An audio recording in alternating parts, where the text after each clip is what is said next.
But I think the aspect of being here for this very, very special occasion, to see Dayton on this world stage, so many people across this whole universe is looking at you right now. And we are so happy for all the great work that's been done, all the partnerships that have been done to create this great, great opportunity for the city of Dayton. So before I go any further, behind me is a really, really large, gorgeous table. Gorgeous table. So this table, in this shape, used to belong to NCR. When NCR left, they gave the table to Mendelssohn's.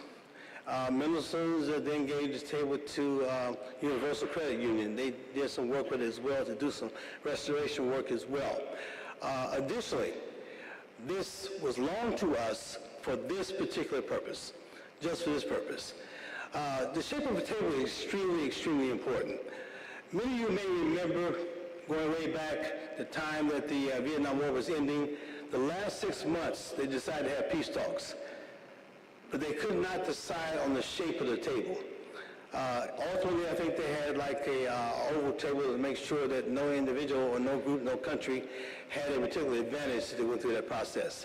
This table symbolizes this roundness, this shape that everyone sits here in equal standing to make sure we communicate and talk about the issues of the world and how we can maintain and establish peace so everyone can live in that space to be their best selves and to be able to support others in the same space as well. So I'm going to stop. I'm going to introduce you to someone that needs no introduction. You all know him very well. I've known him for quite a while myself. I was a teacher when he was at Belmont High School, his junior and senior years. So again, as I mentioned last week, we were talking to each other in Washington, D.C., that he will say some great things. He will say some good things. Give me credit for the great things, all right? And then you can do what you want with the good ones. So, without further ado, our major, strong, dedicated, Daytonian, former mayor of the great city of Dayton, I bring to you Congressman Michael Turner.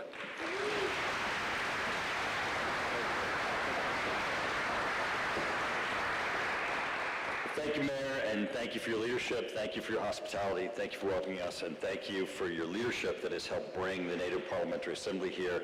And I do want to note that even though you were part of the faculty at my high school, you did not give me detention. That is very important to note. Well, good afternoon, and I want to thank you all for being here for what is truly a historic occasion as the NATO Parliamentary Assembly is welcomed here for their first session to take place on American soil within 20 years. They have not had a session in the United States in 20 years, and it is my honor to welcome them to my hometown. It is also a tremendous honor for me to welcome Marcos Perestrello, the President of the NATO Parliamentary Assembly, Ruxandra, Popa, the Secretary General of NATO Parliamentary Assembly, to Dayton as we celebrate, as the Mayor was saying, the 30th anniversary of the Dayton Peace Accords. I'd also like to take a moment to recognize the key leaders who helped make this possible.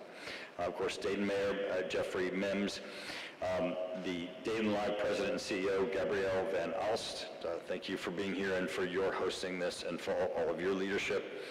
CareSource President Erhard Preitauer, Erhard, I see you here. Dayton Chamber President and CEO Chris Kirshner. Chris, where are you?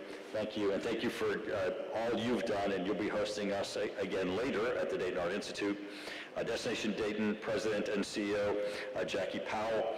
Jackie, you and I talked about this for years, and you helped us many times scope this out and try to plan what this might be. And the Dayton Partnership Executive Director, Katie Meyer, thank you. We have put together this at a time where it is a holiday where we are taking over downtown. This is NATO PA, Main Street USA. We're going to be giving them a sense of our community. And I want to thank all of the Dayton 2025 partners who have assisted us in pulling this together, including the Dayton City Commission and, of course, the county commissioners, all of which who have contributed to our efforts to pull this together. As we have this here, we cannot separate this from the significance that we are coming together for the 30th anniversary of the Dayton Peace Accords. What occurred here 30 years ago at Wright-Patterson Air Force Base was a recognition of the fact that every day there are men and women who come together at Wright-Patterson Air Force Base who have national and international significance in a contribution to international and national security. And they were called upon, the significance of their work was called upon to focus in the Balkans to help bring about peace in a region that was being torn apart by war. The United States stepped in with our NATO partners, and the leadership of the Balkans came together here, and the Dayton Peace Accords was born, and a tentative peace that has held together for 30 years, although in a still fragile, I think, a structure, one that it bears our coming together in this format to both talk in a prospective way, what do we have to do to make certain that we can ensure that peace can hold, but also in a retrospect. How do we end war, and how do we take that and look at Ukraine and other areas of conflict and look at what our responsibilities are and what the United States' responsibility can be, and how do we as NATO partners come together as allies and look to establishing democratic institutions that can hold and that can bring peace. Miami Valley, I think, has a very strong place in that, and we're certainly going to be showcasing that today. It's going to be my honor over the next 4 days to show off Dayton, my hometown, to the NATO Parliamentary Assembly delegates. We're going to be showing them the legacy not only of Wright-Patterson Air Force Base and the Dayton Peace Accords, but also the aviation history here, the history of the Wright brothers, the history of flight. They're going to be seeing the aviation heritage sites that are here and our downtown. But already in talking to the delegates that are here, I'm hearing from them their sense of the friendliness of our community, and that is the friendliness of the Midwest. And we're certainly going to be showing them that hospitality as they are here the next 4 days, and we're going to be welcoming them with open arms into our community, Dayton, Ohio, a world-class community that is going to be their host for the next 4 days. It's my honor now to recognize the President of the NATO Parliamentary Assembly, who will be leading us over the next 4 days at the convening the legislative sessions that are here. Mr. President.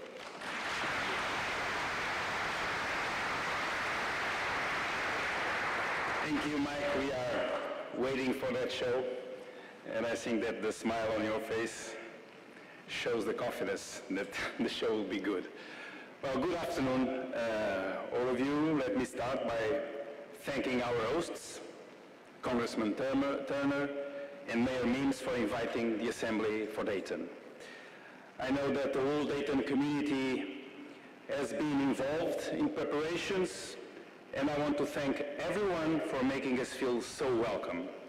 We look forward for enjoying the famous Midwest hospitality and to experience Dayton's lasting contributions to the history of humanity, from the Wright brothers' inventions to the signing of the Dayton Peace Accords. Our meeting will bring together over 500 participants, including some 240 members of parliament. The NATO Parliamentary Assembly celebrates this year 70 years. It was created in 1955 by members of parliament from both sides of the Atlantic who were determined to ensure that the voices of legislators and through them those of the people were heard. Today, the Assembly is made up of 281 members of Parliament representing the 32 member states of NATO, joined by another 100 members of Parliament from 25 partners of countries that are not members of NATO.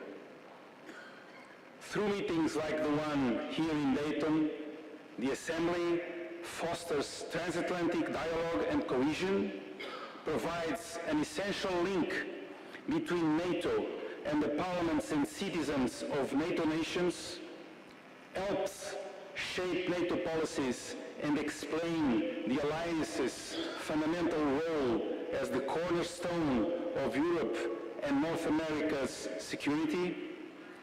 Further, NATO's foundational values, democracy, individual freedom, and the rule of law, and builds partnerships through parliamentary diplomacy.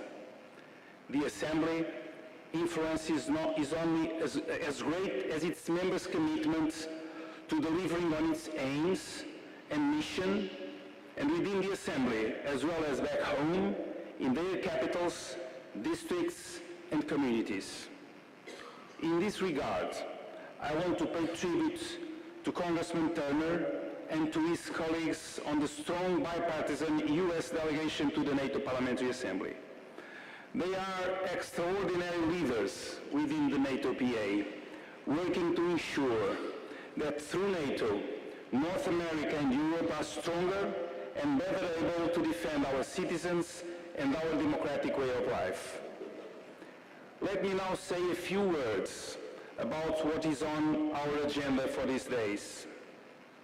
First, we will, of course, commemorate the 30 years of the signing of the Dayton Peace Accords, which brought an end to one of the most devastating conflicts on European soil since the Second World War. The Dayton Accords were made possible through a combination of resolute action and determined diplomacy. U.S. leadership was critical, as was transatlantic unity. NATO's role and involvement were also decisive.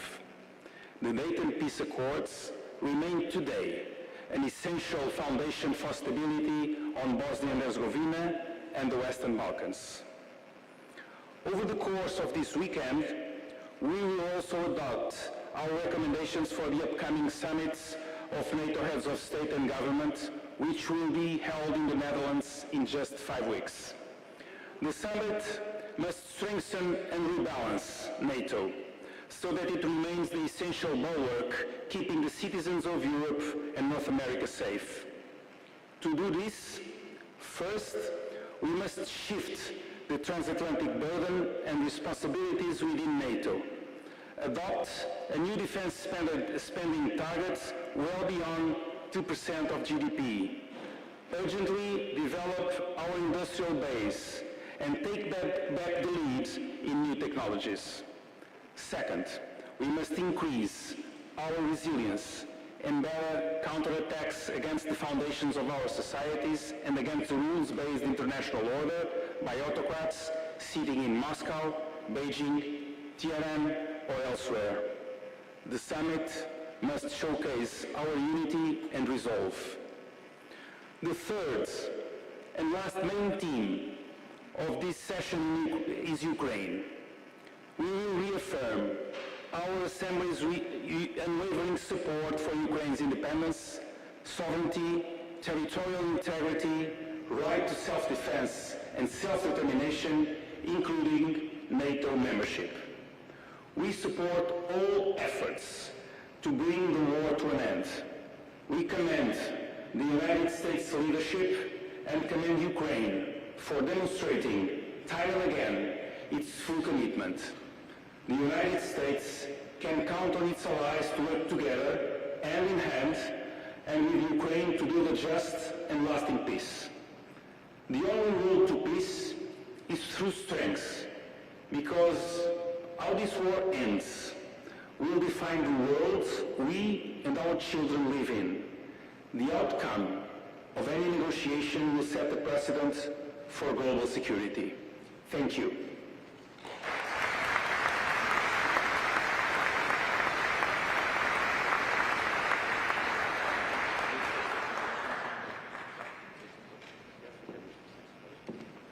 I believe at this time we're supposed to take some questions.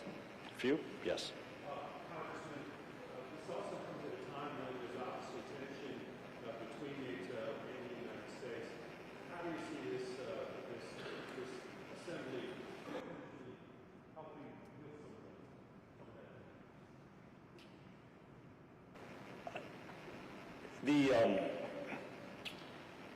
I think what's important in the dialogue is that the members of NATO have begun to, as you just heard from our president, articulate clearly both their full commitment to achieving the Wales commitment of the prior to commitment, 2% budgetary expenditure commitment, and even going beyond, and an understanding of an expenditure level that where they're funding their own defense and the United States also providing a full commitment to NATO. You know, NATO never was an issue of the United States providing a security guarantee to Europe. It was always all nations having a mutual guarantee to each other. Unfortunately evolved into nations in Europe underfunding their own security. And we're now seeing nations in Europe coming back up to understanding that obligation as Russia's aggression has begun to directly threaten them. That's a dialogue that has to happen. I don't think that's a tension between the United States and NATO or a tension between the United States and our European partners. I think that's a tension between our European partners and NATO and Russia. And that's where that dialogue needs to be.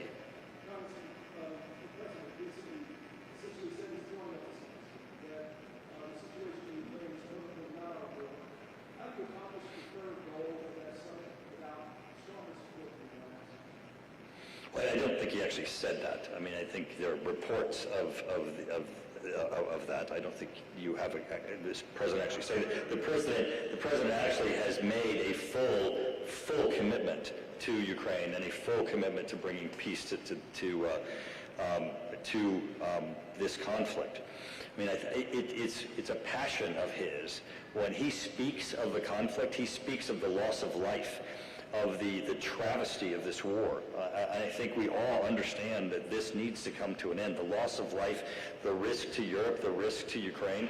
What needs to happen is that this war needs to end and a sovereign, democratic, free Ukraine needs to be the result.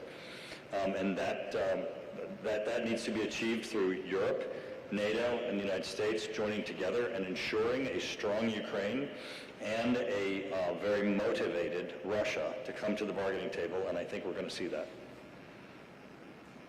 Yes?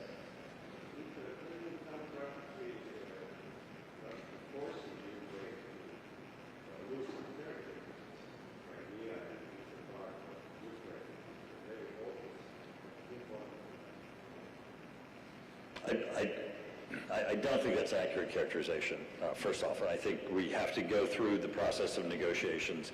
You have to also understand that even at the beginning of Trump 1, at the beginning of his very first term, Russia already occupied Crimea, and they occupied Crimea with during Obama's presidency without a response from the United States at all, and without the United States providing any lethal weapons. The first lethal weapons were provided during Trump's first term in response to congressional action authorizing lethal weapons that were taken over the objection of the Obama administration, but during Obama's first term. Remember, the U.S. Congress invited President Poroshenko to address a joint session of Congress over really the objection of President Obama when he was not providing lethal weapons in response to Russia's first invasion of Ukraine that resulted in the loss of Crimea, where Poroshenko famously stood at the same podium where the President of the United States gives the State of the Union, and he said, "I cannot win a war with blankets," and implored the United States and Europe, and at that point, Merkel and Europe were not responding either in providing aid to Ukraine. It is that change in policy that occurred during Trump 1, both in Europe and the United States, that was the correct change in policy that gives Ukraine today the leverage that gives us the opportunity to bring it into this war today. You've asked a question, and I do think, by the way, it's an opportunity for everyone, and I think it is an opportunity at this point for everyone to ask a question of the President of the NATO Parliamentary Assembly. Does anyone have a question of the President? I just wanted to get his perspective on. Great, excellent. Let's do that. Mr. President, just your perspective on the. On the first question, yeah, I get that. Well, I think that there is no question that the American administration has initiated a change in tone, approach, and even in policies, including in its relation with individual allies. But this requires all of us to adapt, to change, and to react. And but at the same time, the U.S. administration message regarding NATO has been consistent. And we should be aware of that.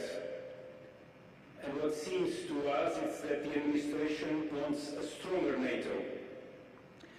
And but it wants also a fairer NATO, in which Europe and Canada needs to step up. And we want the same. All of us want a stronger NATO, and we all are conscious that we need all of us to step up. And that was, it was determined in 2014 to achieve a goal of 2% of defense spending in 2024. Two-thirds of the allies already fulfilled that objective. In 2024, they get to the objective. The Hague Summit will probably need to settle a new framework of capability targets to each one of the countries, and that will probably cost a lot more.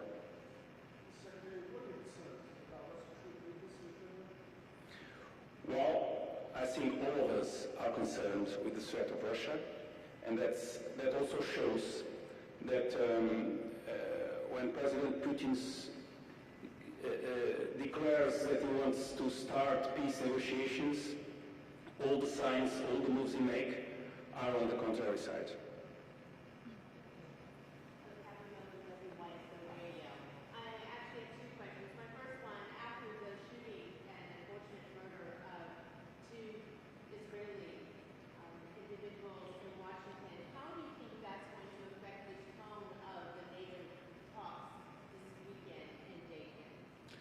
Well, what I can say about that, it's simply that all attacks on diplomatic personnel are an assault to the very principles of dialogue, of international cooperation, and must be drastically condemned.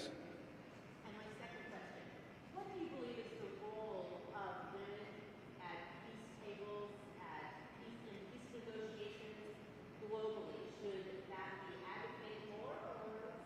I hope the role of women in the issues you mentioned is the same than men. Please.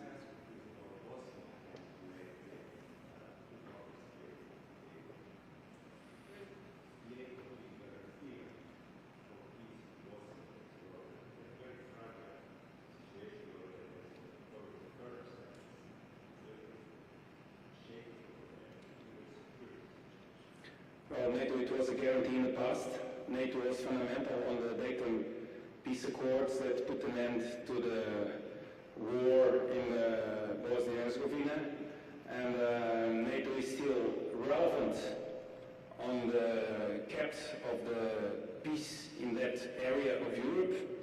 And I think that NATO is, as always has been, able to respond to all the threats that are coming to the Euro-Atlantic region. So probably NATO will have a role, will keep the role on sustaining the peace on the region, as fragile as it can become.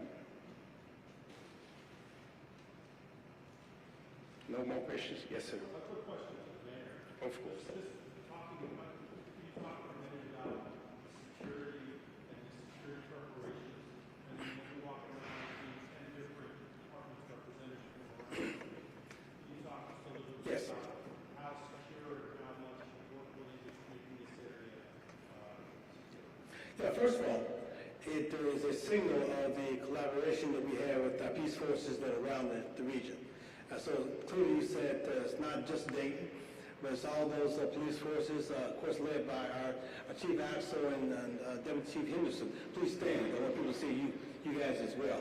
So they have been coordinating. So they've been coordinating that entire effort, if you will.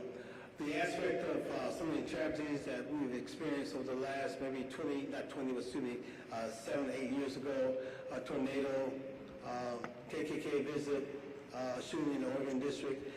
The work that we have done on a team-wide basis, on a collaborative basis of how we work together has been very, very special for us. Additionally, last year in Springfield had some challenges as well. And so we were able to lend some of our forces in Dayton, as well as Springfield and others who work with them to help them get through the challenges that they had in that space as well. The aspect of what you see with so many of the barriers, the fences, all those things are designed because this is not, fortunately, our first rodeo in terms of doing this work, but all designed to keep people safe. That's a major issue for us.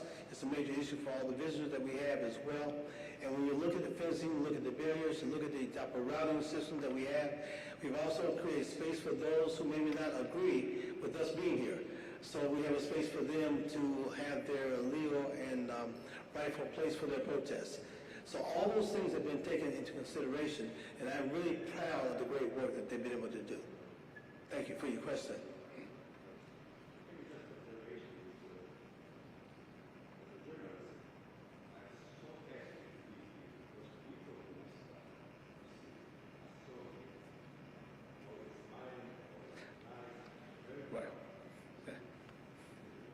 Okay, thank you. That's a great way to end, and I hope someone captured your statement, okay, about how friendly our people are in the city of Dayton. So thank you so much. Appreciate it. Okay. Thank you all.